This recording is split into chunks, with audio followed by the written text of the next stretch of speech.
It is Minneapolis. We're watching it. Dante's Boxing Nation. Keep watching.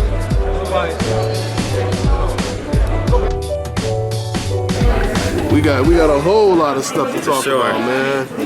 Let's go ahead and start with the main event and work our way down, man. Okay. So Danny Garcia versus Robert the Ghost Guerrero. Let me tell you first of all, Fred, I was kind of surprised, man. It almost looked like Guerrero was trying to pull off a big-ass upset for 2016. What was your take? He won the first 2 rounds, probably. After that, I thought Danny was closing the distance in terms of measuring him. And early in the fight, too, it was easy to tell that Danny Garcia was a little bit more fleet of foot. You know what I mean? But if I was Danny Garcia, he fought the majority of the fight counter-punching and off his back foot. I thought he could have pressed a little more and put a little more pressure on, because if you saw rounds like 6 through 9, he was just throwing punches, assuming where Robert Guerrero was going to be. Mm-hmm. He wasn't like boxing per se. He was just really loading up on that right hand, and Guerrero took that punch and kept coming. But you know the funny thing about, I was sitting media row this fight, and so I'm sitting behind like some big time promoter. I mean, and they said, "Damn, Robert Guerrero can take a good punch." I'm like, that's not a good characteristic to have to take a good punch. Man, when you 30-something years old, when you 30-something years old, I tell you, they say you take a good punch. That means you're a gatekeeper. You know what I mean? That's what he's starting to look like right now. And he was back, and they're going to see it on your post-fight interview. So after you guys hear this, make sure you go to Dante's Boxing and watch the post-fight interview, because he looked like a battered fighter. He looked like he lost, and you know, it was a majority Mexican crowd, and they were, and you could hear the snickerings and people saying, "Mexican style, come forward, fight." And Robert Guerrero kept on coming forward. But you don't have to come forward on a counter puncher. Mm-hmm. You just double jab and get the hell out of there. Yeah. You could, I mean, it's gonna be a boring fight, but if you double jab, and if he's gonna fight off his back foot, you just double jab, touch his shoulders, touch his gloves, you win the round easily, because Danny didn't want to come forward at all. Even when he was pivoting, he never pivoted to land a hook, to land anything of substance, you know. But I think Danny Garcia clearly won the fight. 8-4, it was 116, 112. I think that's fair. That sounds about fair. Yeah, because in the first 6 rounds, Danny Garcia won 7 through 12. Maybe 7 through 11 clearly. It depends on what you like in round 12, but maybe there were some 50-50 fights. I mean 50-50 rounds between 3 and 6 maybe. But moving forward, Garcia, he won the fight. Guerrero's and asked him for a rematch, but you should ask for a rematch, because you know, it just makes sense. You know, you're the Mexican warrior, you know. And but what's next for Danny Garcia? And you know what's funny about Danny Garcia is, remember Angel Garcia said that Thurman should not fight Porter next, right? Because they should let the fight marinate, right? Yeah. Now, what does Danny Garcia do? Because he said if the Porter Thurman fight should marinate, who the fuck should Danny Garcia fight next? Mm-hmm. You know what I mean? He should fight. Actually, Amir Khan. It should I'd like to see Amir Khan. I would love to see that rematch. I would absolutely love to see that. I don't understand why Angel Garcia doesn't want to see it. You know, then I mean, I don't know, but Amir Khan should be next, and I don't see an Errol Spence. I would love to see Errol Spence, Danny Garcia. That would be a hell of a fight. I think Danny Garcia. Even Errol Spence against Robert Guerrero would be a good fight, I think. That makes the most sense. That makes the most sense. But I think Errol Spence, if Martinez hadn't quit on the stool, maybe you throw Martinez in against Errol Spence. Yeah, and then you put him on, good match. And then you put him on the undercard of a Danny Garcia, Amir Khan, and you do like they did when we were young kids. They always put the next fighter, if he won big, against the guy that's fighting in the main event. HBO did when we were kids. That was like real good at marketing too. And Errol Spence calls out the winner of Danny Garcia, Amir Khan. But it was a good card, you know. And I was real quick. I was surprised, Fred. It looked to me, at least the first 6 rounds, it looked like Danny Garcia, he was having a hard time dealing with that new weight class. Yeah. Because for the first time, he didn't look like the bully, you know, the power puncher. You know, the way he followed Lamont Peterson around. I haven't seen him move like that and show that much respect since he fought against Lucas Matisse. Yeah. You know, yeah, but, you're right. But credit to him, I personally think a couple of those hooks actually, you know, got Robert Guerrero's respect. Yeah. And that's what kind of, you know, changed the dynamic. Yeah, he threw some great punches, but you know what? His punching power didn't come up with him. Because I know you saw it. You don't think so? How the hell he didn't knock down Robert Guerrero? He threw some right hands. Yeah. Telegraphed him. I mean, literally telegraphed. Load up. And Robert Guerrero took the punch. It's a hell of a punch. I don't know how he stood up, but he stood and just kept on coming. Robert Guerrero lost. He's officially a sexy gatekeeper. you get what I'm saying? Like, a sexy gatekeeper. The reason why I say sexy, he's not Molina yet. Yeah, I know he's not Molina yet, but he still has fan appeal. You know what I mean? You still can put him in a main event in a small arena. You know, so he's a gatekeeper. He's probably, if I'm Al Heyman, because I know he's a gatekeeper, I put him in against a guy he can beat, you know, who has a little bit of a name, and you bring him back in the fall for him to get beat again. You know, basically that's basically it. Robert Guerrero's done. Great guy. I love his backstory about his wife, who you know, 24/7 did a great job when he fought. Floyd Mayweather. When he fought Floyd Mayweather, the backstory on him and it's carried him over. You know, he's a devout Christian. He and his wife fought cancer. And, it's a great story, no doubt about it. You know, but he lives in Gilroy, so he's good. Fred, what do you think about, you know, I asked Robert Guerrero, I said, if you can't get the big names, Thurman, Garcia, what about the young lions like Errol Spence? And he said he's willing to fight anyone. We were saying before that was a good fight. Do you think he would take a fight like that? No, because that officially makes him a gatekeeper. You know, if he fights, say, Robert Guerrero. I enjoy Robert Guerrero. I think he's going to be a gatekeeper, regardless if he like it or not. He's a gatekeeper. Because he's lost the last 3 fights. I don't know how he won that Aaron Martinez fight. He was out on his feet in the 3rd or 4th round. You guys, but it's tough to see warriors die. You know what I mean? It's like watching Larry Bird when he had the back problems. You know, Magic Johnson gained all the weight in his later years and he couldn't throw the no-look pass anymore. It's tough to see your warriors go down, man. He's you know, he's been good to us. Robert Guerrero's been real good to us. You know what I mean? He's given us some good fights. You know, but.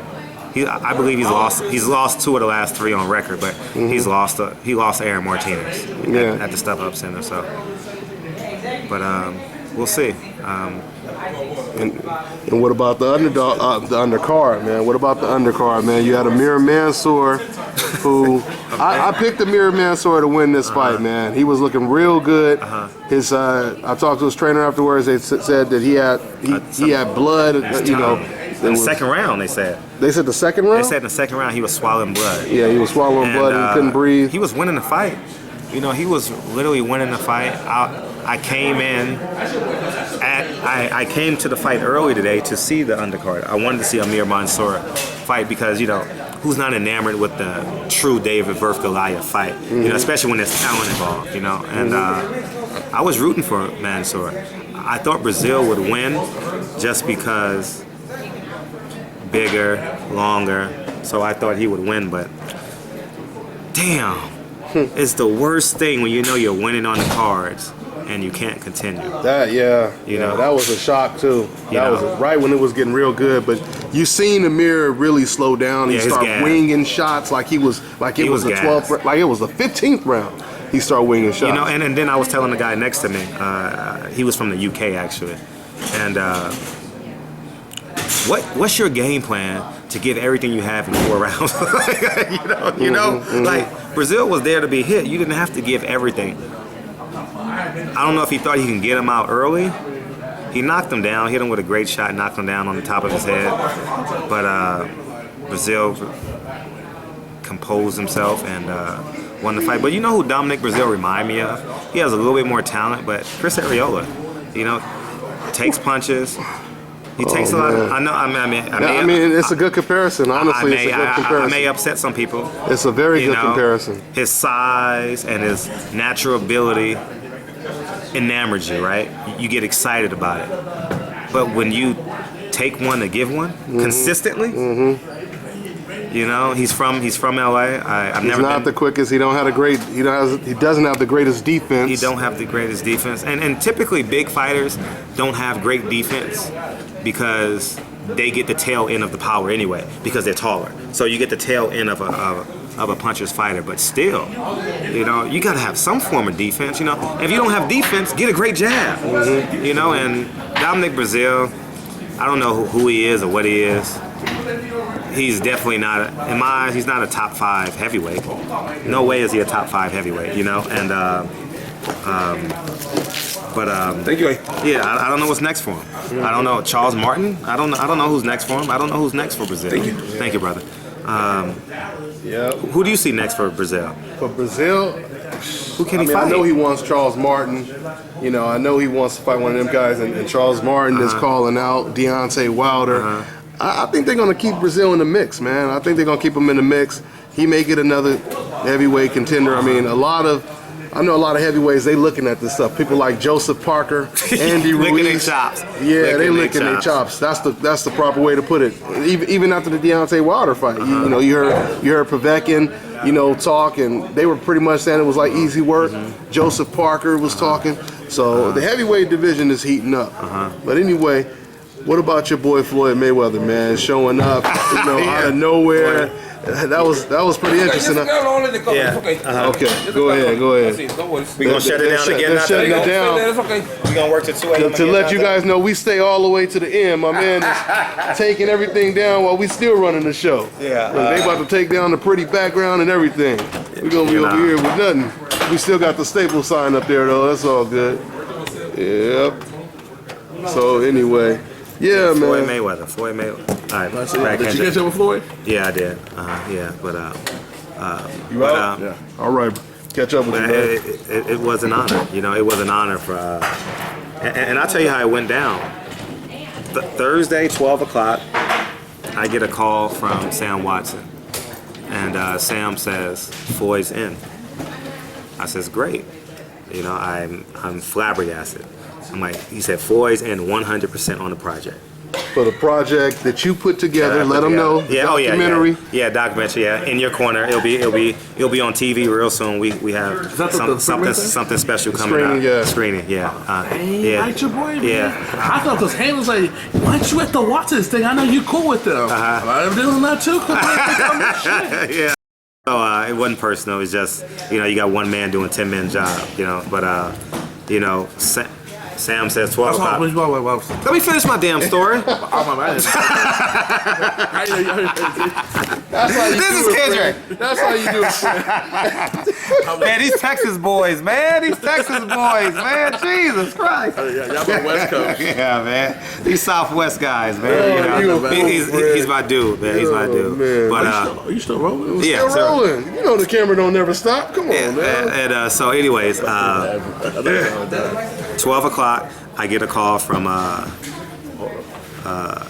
Sam. He says Floyd's in.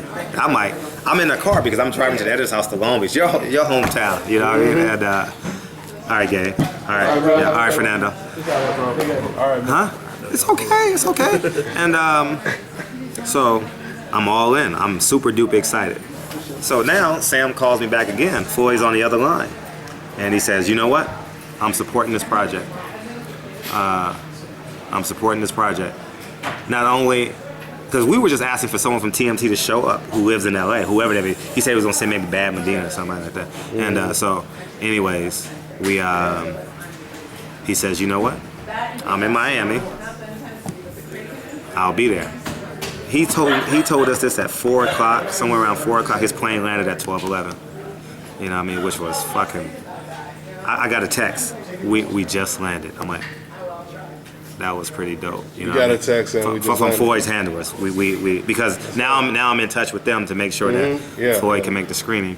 And I mean, he was nothing short of spectacular. You know, I was fortunate enough to sit next to him during the screener, and he was loving it. You know, he was engaged because I have a scene where Sam makes like 5 or 6 jump shots in a row. He really made it. I just compressed I cut the time so we can make it shorter. Special effects. Yeah, he was like special effects. Yeah, it was like special, but he literally made 5 or 6 shots in a row, and I could hear.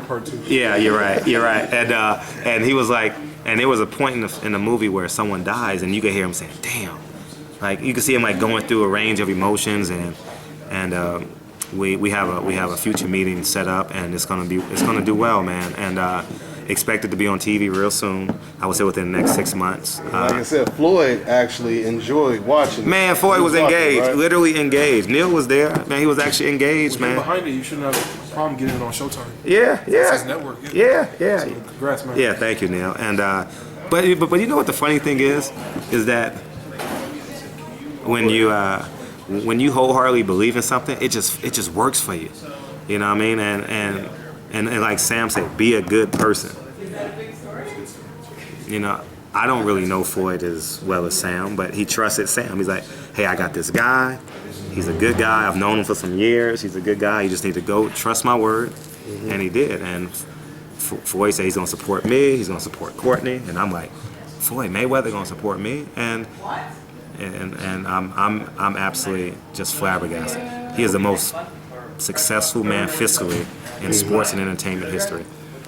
Well, man, I just want to say congratulations for the hard work. It's unbelievable, you know, what we could put together, what You're you right. put together, putting this show together. Now it's reached Floyd Mayweather. Now he actually likes it. Now he's talking about backing it, being yeah. a part of it, Being a part of it, which yep. of course is going to propel everything. Yeah, you know, when right. it comes to this project. So congrats to you on that. Yeah, man. so I just want to say, now that I'm part of the money team, our friendship is actually over now tonight. Oh, so man. Dante, I'm no There we longer your go. friend. Yeah, I know. Dante who? Yeah, I know how it goes. So I know how it goes. But yeah, man, I swear to God, I've gotten more compliments from like people that are quote unquote above us, you know what I mean, coming down to us and saying, damn, great job, because the executives were there, and you know, people that I've never met before, you know, and they're like, damn, I didn't know that was you. You know, but Like I said, this your John Singleton moment. That's my this John your Boys in the Hood Boys project. In the Hood project, you know what I mean? Yeah. And it's been a great ride, and I'm thrilled. I can't say how thrilled I am, and you'll never hear another bad word come out about Floyd ever again out of my mouth. You know what I mean? You know what I mean? He can stay retired, do whatever he wants. We ain't gonna put you on blast and then you know get the movie pulled now. No, but I'm messing with you. But I've bet Floyd the past 6 fights. I mean, it's been an easy bet. I bet him. Like, and you know the funny thing, his last press conference, he said, "You guys will be rich too if you bet me the whole way. He said that. If you rolled me the whole way." And I've been riding Floyd, whether it's 5-1, 10-1. It was 13-1 against Berto. I took it. People came up on the Pacquiao fight was Paulie 2. Malignaggi, he was talking about. Yeah, 2-1. You get Floyd at 2-1. Yeah, 220 or something like that. You get $220 per $100. The best fighter since Roy Jones. You know what I mean? You know, and it's a no-brainer. Yeah. So I've won on Floyd's fights the last 6 fights. So I've been winning with Floyd all the time. But yeah, he was actually at the fight. I didn't see him, but he was actually at the fight tonight. And as soon as you walk in, people boo him. And we was talking about Caleb Plant, about how if you can get people to, if you can embrace people booing you, because like you said, he has that. Caleb Plant. I know we're skipping subjects, but Caleb Plant has that shit. The slickness. He got that shit. I mean, he got the perfect combination, man. I mean, he like the Eminem of boxing right now. He's got that shit. 12-0 with 9 knockouts, man. He got that shit you can't teach, man. So many fighters in the world are 12-0. Not like Caleb Plant, man. Oh, Caleb Plant is a beast, man. Yeah, man. I mean, like, and he told me some of his favorite fighters growing up was Terry Norris, Roy Jones, Floyd Mayweather. You see and you could see it all. I see the Terry Norris. I see the Pernell Whitaker.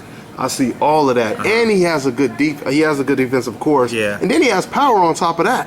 9 knockouts. Yeah, he has power, man. So it'll be interesting to see how far he can go, man. Very far. I mean, and then he's in the middleweight division, and you see how many fighters that Al is signing. So it ain't gonna be no shortage of opponents. And by the time, this is gonna take about 2 years for him to get up to that status. By that time, it's gonna be all Al Haymon fighters. He's gonna be a rock star. Oh yeah, Plant's gonna be a rock star. Oh yeah. And you see the way he dressed. You see how much swag he has, how much style, how much charisma. He was actually at the film. Oh, he was. He came to the screening and he walked. Man, I swear to God, he's one of my top 5 future fighters, right? So he came up to me and was like, I really enjoyed the film. And I sat Tuesday night and watched him fight. And then he comes to me Thursday and says, I was honored to have him say that because I'm gonna follow Caleb Plant.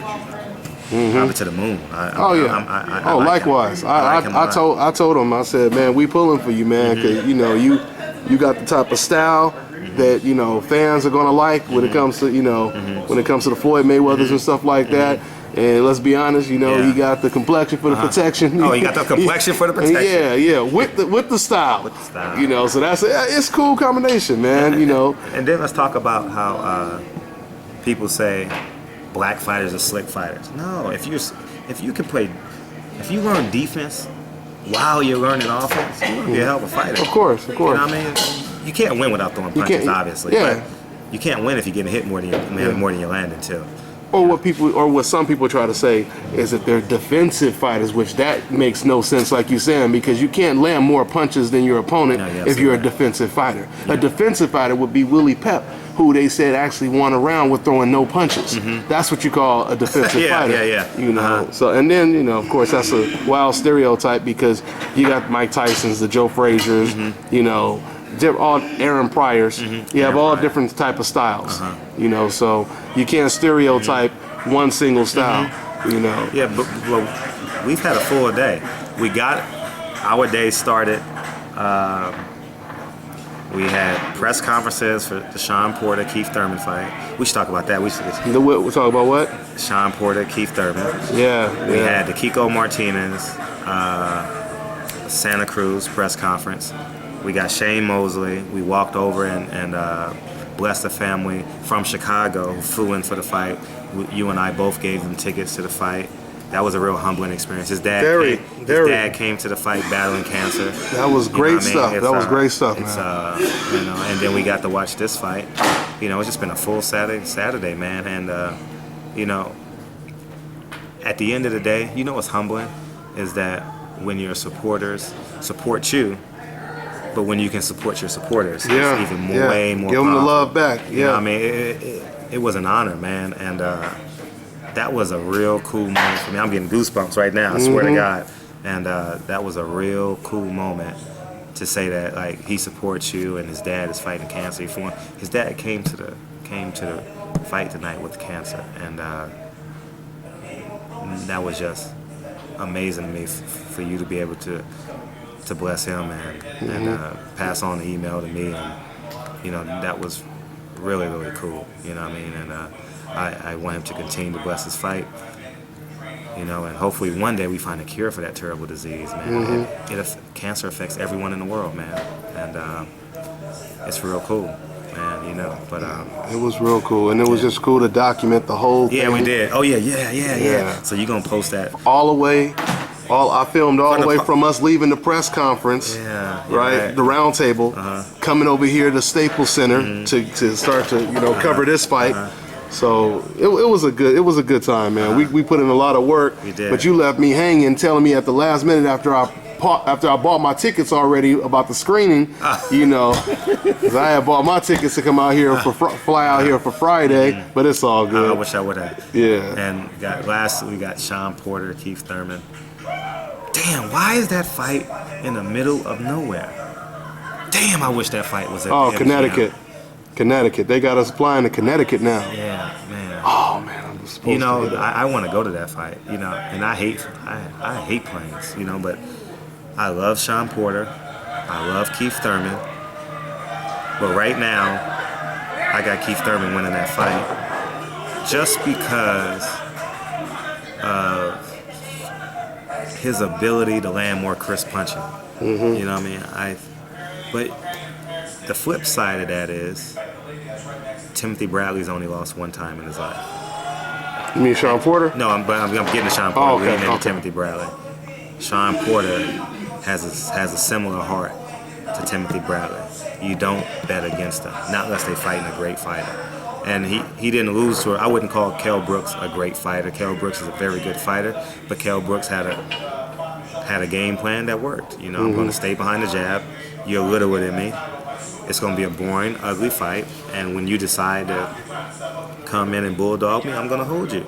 You know, and Keith Thurman said he's not going to hold him. He's not going to clinch. And that was my main question, because that's going to change how this fight plays out. If he really sticks to that and he doesn't hold, that makes this fight even that much more dangerous for Keith Thurman. But if I'm Keith Thurman, I make this as easy as fight. But Keith Thurman is so cerebral. He's going to say all the right things right now leading into the fight. You know, and whatever it takes to win, because you don't want to lose. You know, you're a different fighter when your 0 turns into a 1. You know what I mean? So you're a completely different fighter. So, but battery's drain. It's about to go out. But yeah, man. Well, it was a good night. You know what I mean? Once again, congratulations on your project, man. I can't wait to see it on the big tube, Showtime, CBS, somebody, somewhere. Spike TV, something. You know, and that's a good look, man. That's a good look. Thanks to they partying over there. Yeah. Thanks to Dante and Dante's Box. Thanks for the absolute support. I mean, you support me from day one when I had 0 subscribers. Now I got 10 million. But yeah, I'll keep it 100. But 9 million, but close enough. Who's counting? Yeah, right? yeah. You know what I mean? And I got 9 million subscribers, but only 1,300 really. Those are the real. Those are the real ones. That's the core right there. You know what I mean? But yeah, it's been fun. So Barbershop Conversations, my YouTube channel. But it's been a good ride today, man. It's been a hell of a ride. I'm excited. PBC is fucking amazing, man. Oh my God. PBC is fucking amazing. For the people, the detractors who tried to say that this was a bum match and all this, how many empty seats did you see? It was 12,054 people here tonight. But there were people sitting behind the actual sign, the PBC sign. Yeah, you're right. They couldn't see the fight. They couldn't see the fight. You know what I mean? They just wanted to see the energy. And on top of that, people thought that Guerrero was washed up. He came out won like first probably 4 rounds, or at least 4 out of 6. Yeah, you're right. And you know what answers every freaking question? I'm not comparing or contrasting, but you got to give respect where respect is due. Next week, we have Pascal Kovalev, right? We have Pascal Kovalev on a paid channel, HBO. I didn't even know that. I didn't even know that fight was next week, man. It is, right? The 30th, right? Is it the 30th? I'm not sure. Pascal Kovalev is next weekend, right? Yeah. Right? Man, I'm tripping. But here's the catch. March 12th, Porter, Thurman. It's free. Free on CBS. On CBS. I mean. And like I said in my video, to this day, that's the biggest fight that's actually signed already for the whole year. Whoever dislikes that on your YouTube channel says they rather pay to see Porter Thurman. Get the fuck out of here, man! You gotta be crazy. I mean, like seriously, that is. That's like somebody saying they'd rather go to work on a holiday. You know what I mean? I can sit home and get paid? No, forget that. I'd rather go to work. Man, on channel 2.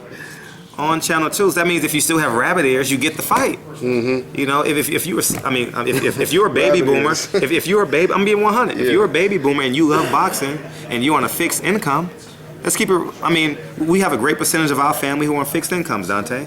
If you're on a fixed income, you're a boxing fan and you're a baby boomer, you know, you're on SSI. I'm just keeping it 100. You're on SSI. You're getting government assistance. Whatever the struggle, you're in between jobs.